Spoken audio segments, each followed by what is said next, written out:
Alright everyone,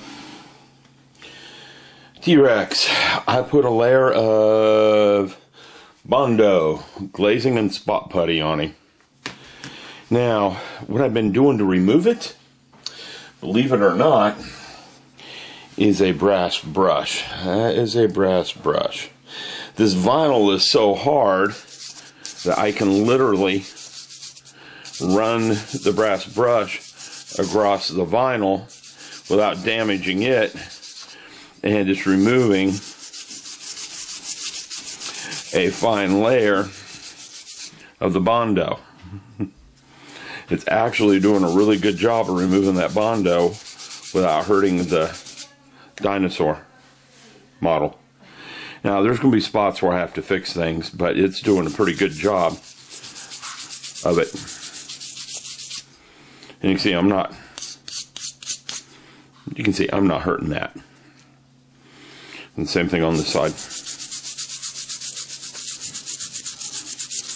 And I don't know if you guys can see the dust just coming off that, but this is getting in there and cleaning it up really well. And part of the reason for that is hitting this with sandpaper is going to be rough to do because of the shape of it. And this is doing a good job. Another thing is it's random, and it leaves random scratches in the Bondo. Because my next layer is Aves Epoxy Sculpt, and I kind of do want the Bondo scratched up because the Epoxy Sculpt will bond better. That's why this looks so funny up here. Because that's half Aves, half Bondo. Let's see, I can get in there between those legs and get those trouble spots with this.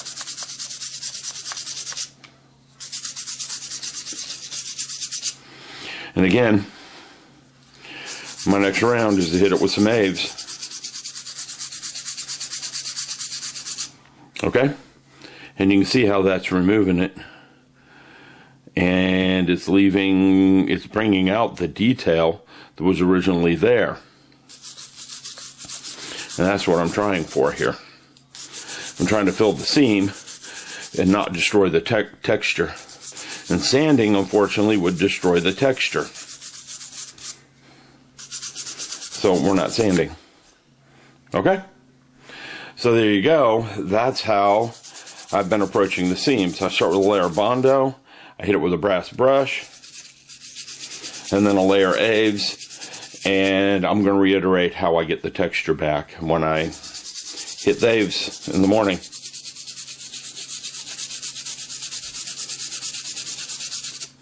Okay, so I will return in a little while with Bondo cleaned up and ready for Aves. Hello everyone, had to move the camera. It was acting really strange. I want to show you Mr. Triceratops. Now if you notice, this isn't Triceratops, this is Mr. T-Rex. Ooh, I'm bad. It wants to focus on everything but the dinosaur. I mean, come on, camera. That's why I had to move the camera. You can see I've been working on the seams of that leg. It looks pretty good. It's got a couple of spots that I'm going to have to correct, but for the most part, it's pretty good. Now to work on the other side. Just in case you're wondering what I'm doing, and I know I outlined it once. I've got Mr. Aves Epoxy Sculpt, and I made a whole bunch of skin stamps with Oyo Maru, and I made a mold of its foot, and this was a test with Aves. It's the leftover Aves. I wanted to see how cured the Aves was, because I can't handle that while the Aves is curing. Excuse me. Work has been a bear, and I've been working far too much. Anyhow, I can't handle that while the Aves is curing, partially because the slightest breath on it and the texture goes away. So I have to let it sit for 3 or 4 hours before I can come back and work on the other side. But once this is done, I can put his tail on, glue baby together. Anyhow, the way Aves is an epoxy. You take equal parts, mix them together, and it cures. Now, my Aves is old and starting to look oily, but it still works. This hasn't lost its effectiveness. And that's the happy thought about it. Yeah, I know, this place is just a mess. It's mainly a mess because, well, like I said in the earlier clip, they redid the floors up here. Took everything out of the room and redid the floors. Well, it didn't really redo the floors. They pulled the carpet and rebolted the floors down, which was a mess. But because of that, I was able to undo the model stash. Yeah, I'm ranting. Anyhow, I shouldn't do that on camera. What I'm doing right now is mixing some Aves together. This is therapeutic in some ways because you just sit back here and not pay attention to the whole wide world. And our world here in Texas is rain for the last 3 days. We get a lot of rain. We live in a semi-arid state, but with high humidity. And for basically January, February, March, April, it rains almost every other day. It gets where we're used to having gray overcast skies. And right afterwards, it gets hot. How hot? You can definitely cook an egg on the concrete. If I can remember in July, I'll take a thermometer out and put it on the concrete so you guys can see what I'm talking about. It's kind of funny because during the summer we hear it's 90 degrees up in Massachusetts, and I know some of you watch us live in Massachusetts, and you guys will be like, it's so hot, we can't deal with it. And we're like, you know, come on, that's what we had in May.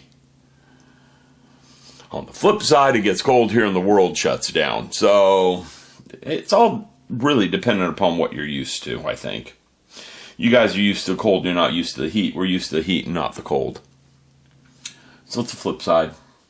Anyhow, I'm going to get off here. I'm about ready to start working with the Aves. So I can show you how I do this. I use a lot of water. I got water here to clean my fingers with. I always have towels too when I'm working with Aves, because it's sticky stuff. So let me readjust the camera. I'm not going to stop recording. How's that? That should work just fine. I'm not going to stop recording. I'm going to let you guys see what I'm working on while I'm doing it. And just keep talking. So, first off, I don't like some of the Bondo. Some of the Bondo's a little thick in spots. So I take the tip of a knife and scratch this to get that Bondo to thin down some.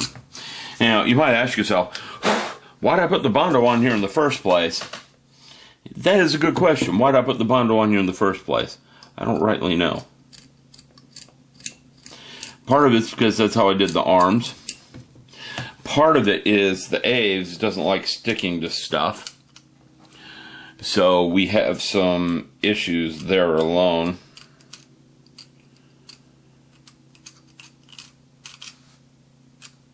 And well, Aves doesn't like sticking to the vinyl. Let me rephrase that. Aves sticks to stuff just fine. He just doesn't like sticking to that vinyl. So I take a piece of the Aves, a little piece. I always mix up far more than I need. So I end up with little molding projects laying around the house. That one re-adhered. BB made a sparkly rod. I made this thing. And I made a claw. An impression of a claw. I take a piece of Aves and I roll it into a snake. Now the Aves will stick better to a surface if it's slightly wet. So you're going to see me sticking my fingers in the water all the time. You're also going to see me sticking my mold pieces in the water all the time. Now we don't want it too wet, just damp. It works better damp. Okay, now that don't look too bad to me. There's no texture in there. That's way too thick of a piece. So I cut the Aves in half. Now I don't need my spare pieces under Dino Head. I'll roll that Aves down more.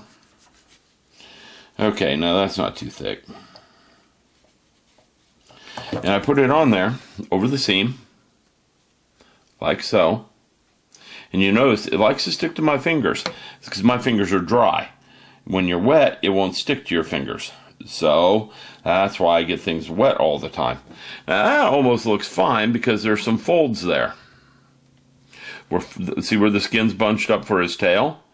So I could get away with that. It just needs to be textured up. And I got to work it down inside, underneath the leg here, a little bit better than it is. And you can use toothpicks to mold this stuff with. You can use anything. And I usually run my finger over the top of it like that. Now I'm okay with that bunched up because, again, his tail is there. I need to get some down in there because you'll be able to get in there and see that. I'm probably not going to fix the underside of the legs because this thing is going to be bolted, and I do mean bolted to the the bottom. It's too heavy. I can't just pin it. I can't magnet it. It's way too heavy. You're not going to be able to get your eyes up under there too much. You're going to be able to see that spot, however. That, I have no doubt, you're going to be able to see. So let me break off a piece of Aves again. And I'm not going to let the camera run for too long because this is going to get boring. And some of you don't like to be bored. Well, most of you. If you're bored, you'll go watch Model Man Tom's channel. Just kidding, Tom. Actually, that's not kidding. That's a compliment, saying you're less boring than I am. I don't think anyone would complain about that sort of comment made about their channel. I don't want to get in there. This is why you don't do these things on camera. Because little piece of Aves does not want to stay in its place. It wants to be free to experience the internets. I think that's why sometimes you guys watch me, because I just rant about crazy stuff. Why would Aves want to be free and experience the internets? Does he even know what an internet is? Now, one thing about Aves, it works with a little bit of water. It softens up. It becomes an awful lot like clay. Okay? And I can mold this in here like clay. Now, what I'm doing with the texture stamps, so to speak, is I'm finding one I like and just pressing it in there like so. And it gives it a skin appearance. Okay? Now, I'm probably going to work the entire seam before I do this, because once you do this and you get it the way you want, you can't touch it again. And I literally, if I'm over here and I just even breathe on that, that texture is going to go away, even though I like that texture right now. I don't like this on it, though.